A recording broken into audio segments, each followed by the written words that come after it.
Hello guys, स्वागत है आपका पाइथन सीखने की सीरीज में। आज हम डिस्कस करने वाले हैं ऑपरेटर्स। तो पाइथन में बेसिकली 7 टाइप के ऑपरेटर्स होते हैं, जिनमें arithmetic operators, assignment operator, comparison operators, logical, identity, membership and bitwise operators. एक एक करके हम सारे ऑपरेटर्स यहाँ पर देखेंगे विथ एग्जाम्पल्स। स्टार्ट करते हैं। सबसे पहले अर्थमेटिक ऑपरेटर्स की बात करता हूँ। तो अर्थमेटिक ऑपरेटर्स जो है बेसिकली ये भी हमारे पास 7 टाइप के हैं: addition, subtraction, multiplication, division, modulus, exponentiation and floor division. इन सब के मीनिंग क्या होते हैं और ये इनको इम्प्लीमेंट कैसे करते हैं, ये सब कुछ मैं ऑलरेडी एक लेक्चर में डिस्कस कर चुका हूँ। अगर आपने नहीं देखा तो लिंक आपको वीडियो के डिस्क्रिप्शन में मैं दे दूंगा। ठीक है, आज हम देखेंगे असाइनमेंट ऑपरेटर। तो बेसिकली असाइनमेंट ऑपरेटर होता क्या है? तो असाइनमेंट ऑपरेटर जो है किसी भी वेरिएबल को वैल्यू असाइन करने के लिए यूज होते हैं। जैसे कि यहाँ पर मैंने लिखा है वेर इक्वल टू 5। इसका मतलब क्या हुआ कि जो 5 है वो वेर नाम के वेरिएबल में स्टोर हो रहा है।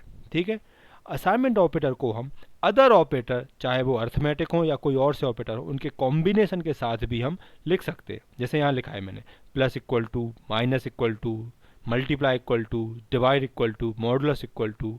तो ये सब मैंने अदर ऑपरेटर्स की हेल्प से लिखा है। ठीक है, इनके मीनिंग क्या होते हैं? तो देखो, अगर मैंने वेर प्लस इक्वल टू 3 लिखा है तो इसका मीनिंग क्या होगा?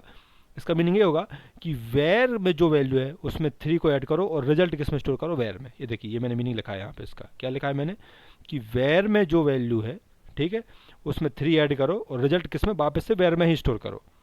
वेर माइनस इक्वल टू 3 का मीनिंग क्या होगा कि वेर में ही जो वैल्यू है उसमें से -3 करो और रिजल्ट वेर में ही स्टोर करो। तो इस तरीके से जो है हम किसी भी अर्थमेटिक ऑपरेटर या अदर ऑपरेटर्स को असाइनमेंट ऑपरेटर के साथ भी मिलाकर लिख सकते हैं।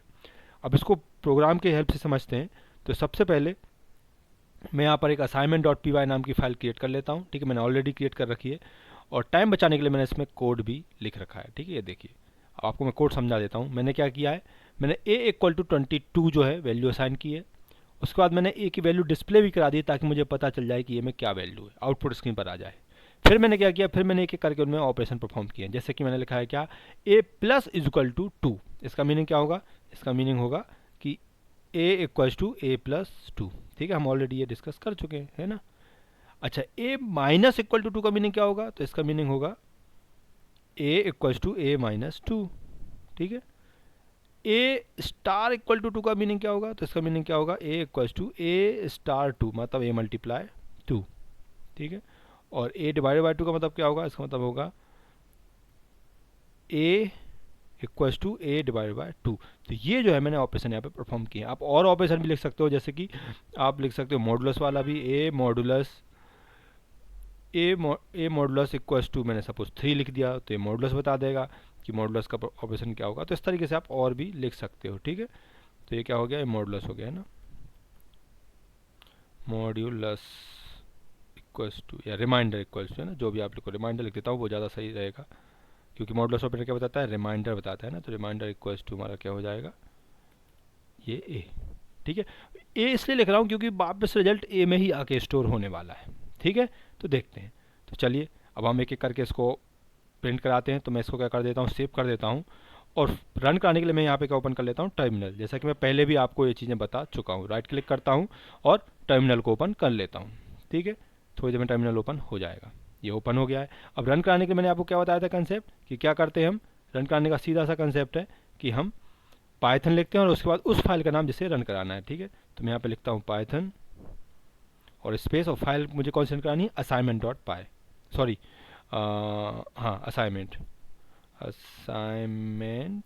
Dot P Y. ठीक है, इंटर करता हूँ तो कुछ मिस्टेक आ गई। क्या मिस्टेक आ गई है? अच्छा, हाँ, यहाँ पर मैंने क्या लिखा है? Int object is not callable. मैंने A equal to A star 2 गलत लिख गया है मिस्टेक से। यहाँ पे मुझे कमेंट नहीं लगाया मैंने। देखो, इन सब का कमेंट लगा, इसके कमेंट लगाना भूल गया तो ये एग्जीक्यूट होने लगा, जबकि मैं तो ये आपको समझाने के लिए लिखा था मैंने, है ना, कि इसका मीनिंग क्या है, ए स्टार का मीनिंग क्या है ना। तो ये थोड़ा सा गलत हो गया था, अब सही हो गया। ठीक है, अब मैं इसको सेव कर देता हूँ। ठीक है, और अब वापस से मैं इसको कंपाइल कर देता हूँ। ठीक है, ये मैंने किया तो देखो ये रिजल्ट आ गया मेरे पास। क्या रिजल्ट आ गए?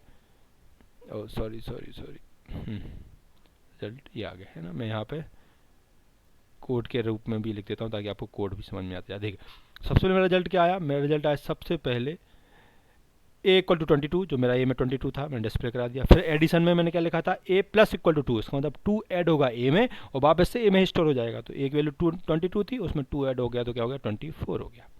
फिर सब्ट्रैक्ट कराया मैंने ए, तो 24, अब ए की वैल्यू 24 हो चुकी है, तो सब्ट्रैक्ट किया तो वापस से कितना हो गया, 22 हो गया। फिर मल्टीप्लाई किया है ए को 2 को, तो ए की वैल्यू अभी कितनी है, 22 है, उसमें मल्टीप्लाई किया तो कितना हो गया, 44। फिर डिवाइड किया है, तो अब ए की वैल्यू 44 हो चुकी थी, डिवाइड किया तो कितना हो गया, मैंने बोला था डिवाइड का आंसर हमेशा पॉइंट में आता है, तो 22.0। ठीक है, अब रिमाइंडर निकाला तो देखो 22 तो जो ए की वैल्यू हो चुकी है, ए की वैल्यू कितनी हो चुकी है, 22, और उसको मैंने मॉडुलस किससे किया, 3 से, तो 3 से डिवाइड करोगे तो कितने टाइम जाएगा, 3 7 जा 21, तो रिमाइंडर क्या बचा 1, तो 1 डिस्प्ले हो गया। तो इस तरीके से जो है हम असाइनमेंट ऑपरेटर्स को की हेल्प से मल्टीपल ऑपरेशन परफॉर्म कर सकते हैं। आप वैल्यू असाइन भी कर सकते हो, जैसे कि यहाँ पे मैंने की थी, ये ए इक्वल टू 22, ये मैंने वैल्यू असाइन की थी असाइनमेंट ऑपरेटर की हेल्प से, या फिर आप multiple operations with assignment operator भी लिख सकते हो। तो उम्मीद करता हूँ दोस्तों आपको हमारा आज का लेक्चर क्लियर होगा। अगर हुआ है तो प्लीज़ वीडियो को लाइक कीजिए, लाइक करने के साथ साथ इसे शेयर भी कीजिए, और चैनल पर नए हैं तो इसे सब्सक्राइब करना मत भूलिएगा। सब्सक्राइब करने के बाद वहाँ पर बेल आइकन बन के आएगा, उसे भी दबाइए ताकि आपको हमारे नेक्स्ट वीडियो का नोटिफिकेशन मिल सके। मिलते हैं तब तक, नमस्कार।